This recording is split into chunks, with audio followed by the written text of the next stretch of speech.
Hello, hello, beautiful people. Welcome back again for another audio only episode of Critical Eye. I am joined by myself, Drew, and our fabulous co host. Chris. And we got a doozy for you guys today. No, okay, I won't keep that up. But we are a bunch of Middle-aged. not middle aged. No, we're a bunch of guys in our mid-20s who went to go see an early sneak preview of 80 for Brady last week. The reason it took us so long to do this is because we were in a coma after the film. It's quite tragic. Yeah, and other reasons. And other reasons. But we got a little bit of a bug. That's it. Oh yeah, that's why, yeah. Yeah, we didn't do anything for like a week or two because we got sick. No, that was before we saw the movie. It was before, but I was still like, I don't want to go out. No, yeah. Anyways, yeah, 80 for Brady. Yeah, good old 80 for Brady. Okay. Can I say, we saw it, what was it, two weeks early? 1 week early. 1 week early, Yeah. Excuse me. It was, my memory's off because I just am not feeling it right now. Yeah, we saw it 1 week early. We saw it 1 week early. Yeah. God. What about it? Well, for starters, we found out it won an award already. Oh yeah, best location manager award to what's his name? Edward Mazurek? Yeah, good for him. Yeah, that's good. Yeah, good for him. Yeah, good for him. The movie just came out today officially. Yeah, I'm sure he'll be sweeping the Oscars next week. Yeah, probably. But okay, yeah, and it's also just in time for his retirement. Yeah, that he did that on purpose. He retired on purpose to promote his 80 for Brady. That's the conspiracy. Yeah. So if you can't tell already, we're kind of just winging this podcast. We didn't prepare anything for 80 for Brady. So take that as you will. I'm shaking my head right now. Okay, let's start with like the synopsis of the film. God. All right. A group of friends made it their lifelong mission to go to the Super Bowl and meet NFL star Tom Brady. All right, that's the synopsis. Can I also say we were in the theater, probably the youngest people in that whole theater. Yeah, I think we were the youngest people there. Everybody else was laughing the whole time, like hysterically, and Drew, you and I are just sitting there. Well, I mean, it's a different generational humor. Like this movie wasn't made for us. Also, we're not also, sports people. I don't care for football. I just thought it was I thought it was funny. Like a couple of people in their mid-20s going to see an early release of 80 for Brady. Yeah, I thought it was funny too. Yeah, I mean, ultimately, like from my thoughts on the film, it's pretty harmless. It's harmless. It is harmless. Yeah, it's fine for what it is. I think I'm just kind of, because of the movie it is, I'm being kind of like. Yeah, if playing it up a little bit, but like, if you thought the trailer was funny, you're probably going to kick out this movie. You're probably going to enjoy it. There was like maybe a few times where not like not a hearty laugh, but I kind of just went. Yeah, no, there were a couple funny moments. Yeah. Yeah. But like nothing that like I remember vividly. Nothing like gut busting. Like yeah, like after the movie ended, most of it was just a blur. One of the only things I remember is that Sally Field kept calling a fanny pack a strap on. Like that's the only thing. You don't remember the Guy Fieri's? Oh, the Guy Fieri, yeah. Yeah. But I keep seeing the ads again for it now, so that's like the same jokes keep playing. Yeah, and if you're digging those jokes, then you're gonna have a good time with this movie, and that's fine. But also, I don't know if they're gonna do this for like the not theatrical, but like the release now. But before the movie started, they played a music video. Oh yeah, the Dolly Parton music video. It was Dolly Parton. That's the only one I recognized. Cyndi Lauper. Oh yeah, Cyndi Lauper. And someone else. There was other people. Yeah. I don't remember who, but it was like people of that generation. Yeah, people who are in their 80s. or getting there. Is Cyndi Lauper in her 80s? No, not Dolly Parton isn't either. She's in her 70s. Late 70s, almost 80. Yeah. But yeah, no, yeah, I didn't like that music. The song was fine, but the music video kind of showed the entire movie. It did. So like during the movie, I'm like, okay, well, we know there's not gonna be any drama. There's not gonna be any like drama because this happened in the music video, and this. So... There was a little drama, but it wasn't like huge. No, we'll talk about it later in a bit, I guess. Maybe. Who knows how long this review will be? How long have we been going already? Too long. Yeah. 5 minutes. Oh my god, it feels like long. I didn't think it felt that long. No, I'm just kidding. I'm just playing it up just because like the movie Yeah. I mean, the movie's fine. Yeah, And the movie's fine. It's nothing yeah. like terrible. It's not the worst thing I've ever seen. Yeah, no, I mean, it's fine. It's one of those things where like I don't have a lot to say about it, but No, I don't either. So why are we doing this, Drew? I don't know. So we can talk about 80 for Brady. Why do we hate ourselves? No, I'm just kidding. Yeah. So I mean, well, what were your thoughts on the film though in general?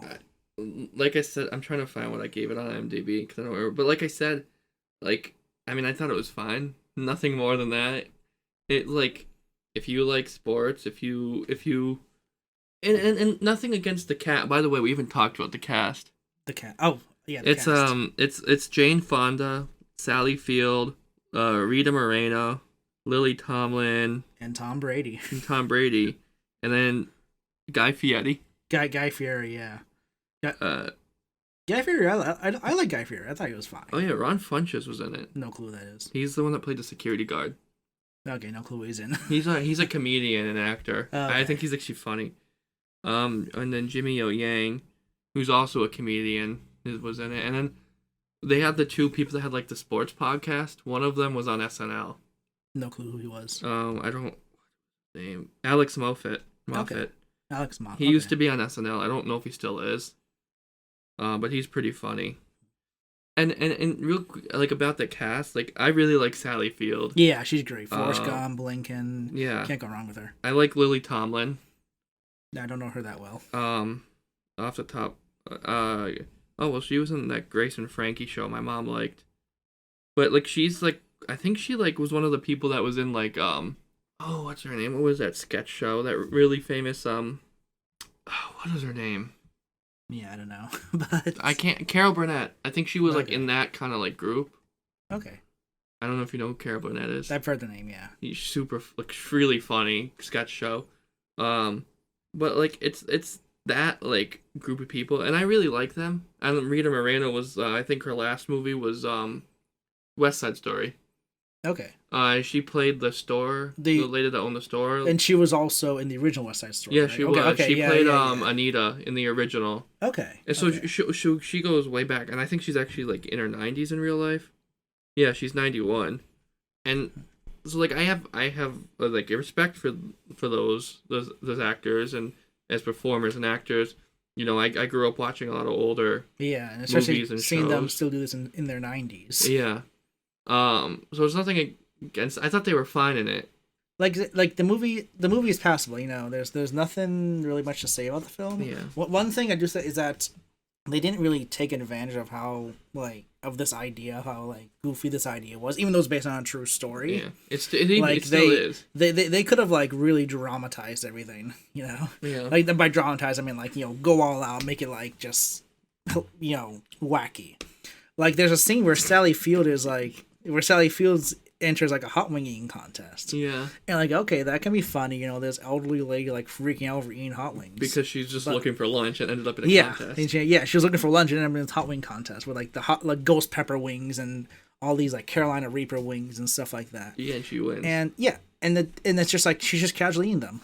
And then she hangs out with Guy Fieri. Yeah, and there wasn't really a joke there. Like they set up a good premise of how it could be funny to watch her in pain and suffering trying to eat these wings just because she wanted lunch. Yeah. But like she's just casually eating them, and then she makes one comment later in the movie about how they're really hot. And she was just trying to like act like they weren't. Yeah, and it's like, well, I don't get why they went that route. No. But then there was also the whole thing. Well, with Jane Fonda, her character like writes like erotic fan fiction about specifically Rob Gronkowski. Yeah, and they didn't do much of that. I know, and I think the book was between a Gronk and a Hard Place. Yeah, between Gronk and a Hard Place. Which I thought was kind of funny. Yeah, that was the thing, and like I wish what? I wish we got more excerpts from it. Yeah, like when she was doing the reading, I wish because they were like they briefly showed her like doing a reading, like a spontaneous reading of the book. They found the book. It was like selling at the.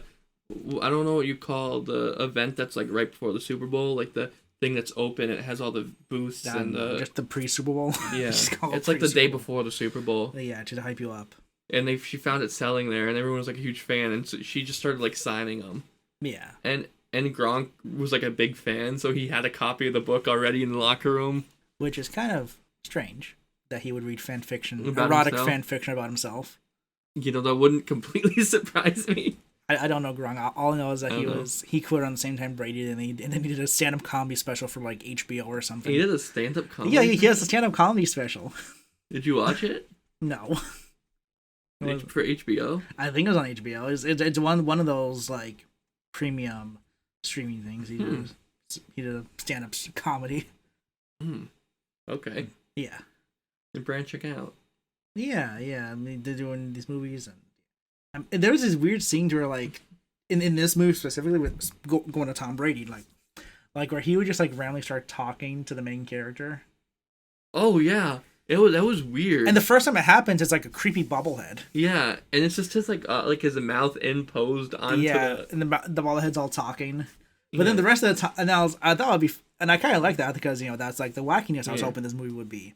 But then the rest of the time, he's just on a TV screen. You know that like so one of those times when I don't remember who it was. Was it Sally? No, it was Lily Tomlin, right? Who was doing the throwing contest.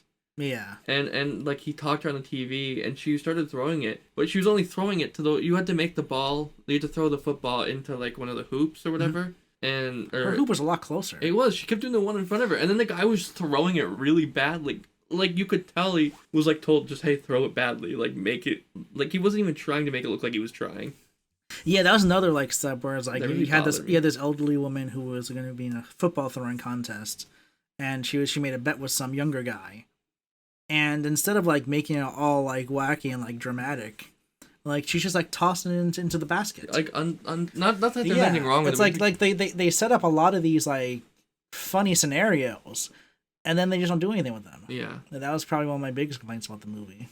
That's how I feel too. Or even the scene when they get high, like they take a bunch of gummies. I did like the Guy Fieri thing. Though. Yeah, that was the only funny thing from them being high. I thought it was gonna be like a whole remember, I don't know if you ever saw Booksmart. Yeah, I saw Booksmart. Like where the two girls get high and it's like just completely wacky scenario for them. I actually like that movie. That's a good movie. Yeah, that's Olivia Wilde. I was expecting something wacky, but I mean not like the nudity part of it, because I wouldn't want to see 80 for Brady stars naked. But I mean Booksmart didn't really have nudity, but like it was implied that they were you just watch that movie. It's a good movie. Yeah. But I was thinking like some wacky stuff. And, they kind of get high. One girl sees a bunch of Guy Fieri's. And then the other one, like, comforts a man. And then that's about it for the jokes. But then it's like, when she finally, like, comes down from the height, it's like you see who's in the room. They're playing poker. Yeah. And it's like Pat and Oswald and I think, not RuPaul, what's his name? The Broadway, they're in Billy Porter. Billy Porter, yeah. They're in Broadway. Yeah. So it had a couple of like semi-famous people, like they have their names are out there, but like they haven't done a lot of major stuff lately. Well, Andy Richter was in it. That's Conan's sidekick. I meant that table. Oh yeah. I think Andy Richter comes in later. Yeah. I know Pat Oswalt was in it. I don't remember who else, but I think he stood out to me one because I know who he is, and we've seen him live. Yeah, we saw Pat also live last year. He's really funny. Yeah, he was funny. Yeah, he was in he broke his leg, tripping over a curb.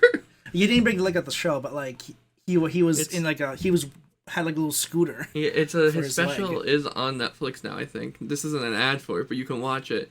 His leg isn't broken in it, but he talks about it. Yeah.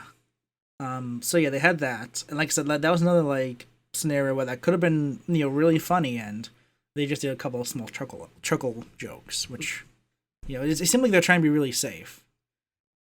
So just real quick, because I know we have to go soon.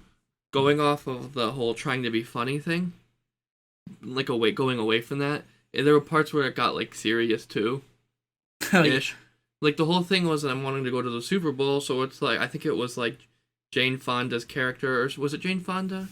That like she like there was like a contest going on, and I think it was Lily Tomlin. Oh, was it Lily Tomlin? So one of them had like cancer. Before. Yeah, Lily Tomlin had cancer in the movie. Yeah, her character had cancer. And so they were trying to go to the Super Bowl because they didn't know if she was going to live or not. But no, that's not why. That's not why. They didn't know she. That's why she wanted. That's why she wanted to go. The others were just down for it. The others were down for it, and so she pretended like she won some contest.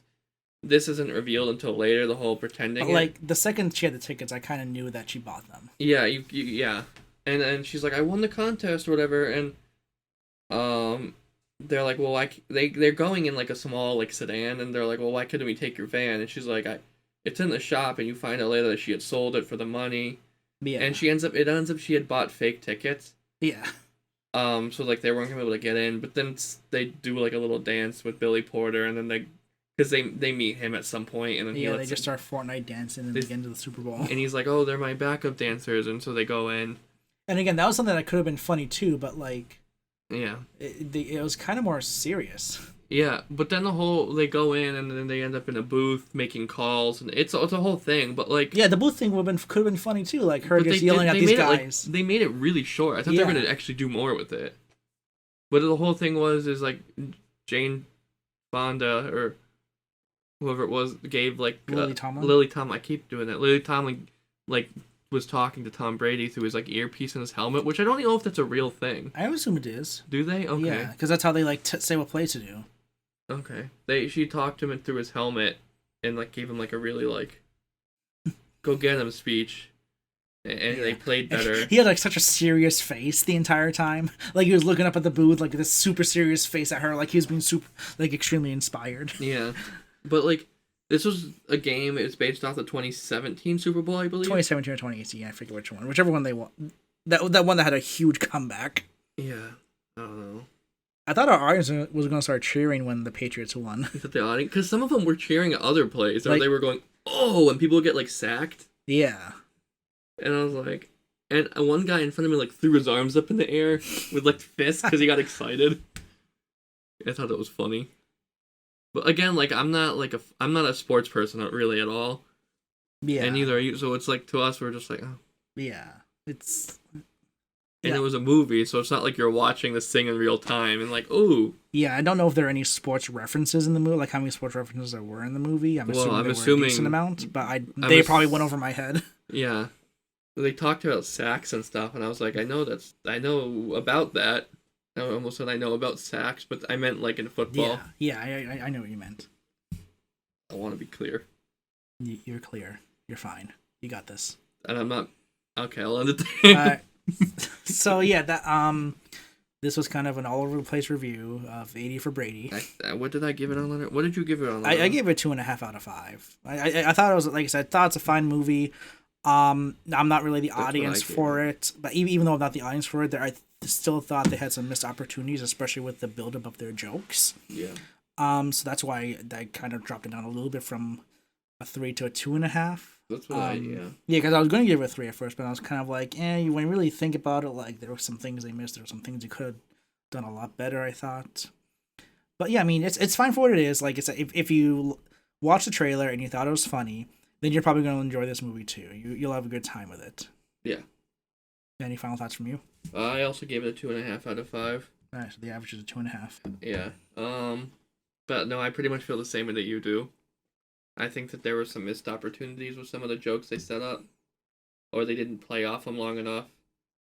And again, like I've been saying, I don't really care about sports, like the whole football thing and whatever about. Yeah. The performances were fine, and I don't know. The movie's fine. If you like football, you'll probably really like it. If you are huge fans of these performers or these actors, you'll probably like it. If you like the kind of humor. You know? Yeah, like I said, there are definitely people who are going to like this type of film. For me, I wasn't the right audience for it, which is fine. Yeah. But you know, it's and I knew that going in. I knew that we weren't the target audience. So. Yeah, I did too. Like, 'cause I just thought it was funny to go see 80 for Brady early. Yeah. Out of any movie, just see an early premiere for. Yeah. But yeah, I mean, it's a fine way to pass the time. We went from Infinity Pool and then 80 for Brady the next day. Yeah, we haven't reviewed Infinity Pool. Yeah, we'll probably be reviewing that with Kevin. Yeah, after they see. I know he just saw Knock at the Cabin. I do want to see that too. I want to see that one too. So maybe we'll do like a 2-for-1. Yeah, we could probably combine that one. Yeah, because I don't really have a ton to say about Infinity Pool. Yeah, so. I don't know how much I'm going to say about Knock at the Cabin. Yeah. I mean, it's Shyamalan. It's Shyamalan. So. He's like the definition of hit or miss. But regardless, there's always a lot to talk about Shyamalan films. Yeah. All right. But yeah, no, I mean, going back to 80 for Brady, yeah, that's pretty much all we have to say about the film. I mean, you know, it was fine. Nothing crazy. Yeah. Well, thanks everyone for watching. Again, I'm Drew, I'm Chris. and we're from Critical Eye, and this is our audio podcast of 80 for Brady. Thank you for tuning in. Thank you.